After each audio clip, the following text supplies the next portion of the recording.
فرمایا والسماء والطارق وما ادراک ما الطارق النجم الثاقب۔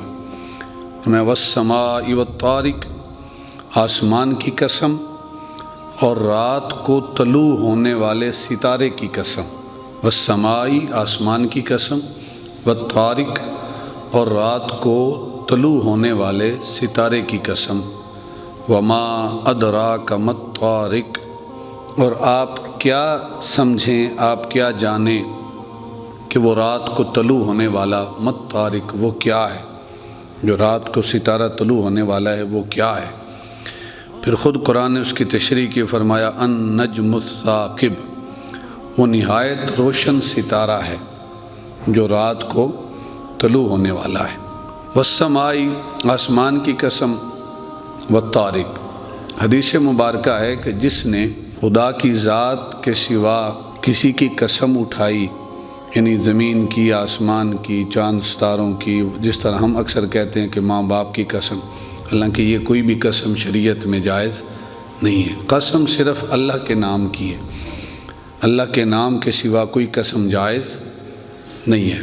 اور حدیث مبارکہ میں جس نے خالق کی ذات کے سوا کسی کی قسم اٹھائی، گویا اس نے کفر کیا، اس نے شرک کیا، یعنی محبوب خدا خود مخلوق کی قسم اٹھانے سے منع کر رہے ہیں، جبکہ خالق کائنات کبھی آسمان کی قسمیں اٹھاتا ہے، کبھی ستاروں کی قسمیں اٹھاتا ہے۔ تو یہ فرق کیوں ہے؟ فرق یہ ہے کہ اللہ رب العزت چونکہ وہ خالق ہے، وہاں ہم کوئی قید تو نہیں نہ لگا سکتے، ایک جواب یہ۔ دوسرا جواب یہ ہے چونکہ ہمیں زمین اور آسمان نظر آتے ہیں، ہمیں چاند اور ستارے نظر آتے ہیں، خالق کائنات ان چیزوں کی قسمیں کھا کے جو اس کی مخلوق ہے، جو اس کی پیدا کردہ شے ہے، جو اس کی تخلیق ہے، خالق ان کی قسمیں اٹھا کے اپنی ذات کو منوانا چاہتا ہے کہ وہ خالق ہے جس نے اتنے بڑے آسمان کو تخلیق کر دیا، وہ مالک ہے جس نے اتنے بڑے ستاروں کے نظام کو تخلیق کر دیا۔ تو اس لیے اس کے لیے سب جائز ہے، مخلوق کے لیے جائز نہیں ہے کہ وہ مخلوق کی قسم اٹھائے۔ مخلوق نے قسم اٹھانی ہے تو رب کی ذات کے سوا کسی کی قسم نہیں اٹھا سکتا۔ پھر فرمایا وما ادراک ما الطارق، والسماء، آسمان کی قسم، والطارق، اور رات کو طلوع ہونے والے ستارے کی قسم۔ طارق کہتے ہیں بیسیکلی جو اس کا معنی ہے وہ ہے کوٹنے والا، یعنی اسی سے طارقہ ہے، طریقت بھی اسی سے ہے کہ چلنے کا راستہ، یعنی پرانے وقتوں میں، اب تو پکے راستے ہیں، پرانے وقتوں میں کیا ہوتا تھا کہ لوگ پیدل چل چل کے ایک راستہ بناتے تھے، جس راستے پہ زیادہ لوگ چلتے تھے وہ راستہ بن جاتا تھا۔ تو چونکہ اپنے پاؤں سے زمین کو کوٹ رہے ہوتے تھے، اس لیے اس کو بھی طریقت کہتے ہیں، طریقہ، اس کو بھی راستہ کہتے ہیں کہ لوگوں نے اس کو کوٹ کوٹ کر راستہ بنا دیا۔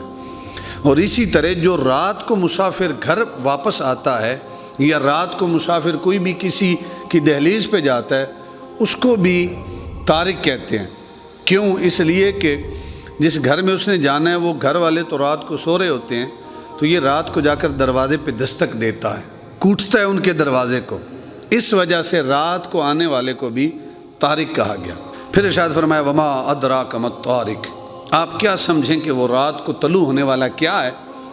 پھر خود ارشاد فرمایا النجم الثاقب، کہ وہ نہایت روشن ستارہ ہے۔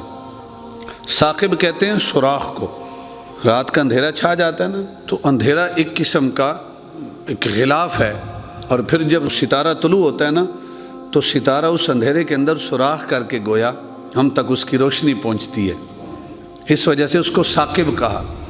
النجم الثاقب، وہ نہایت روشن ستارہ ہے جس کو طارق سے تعبیر دی گئی۔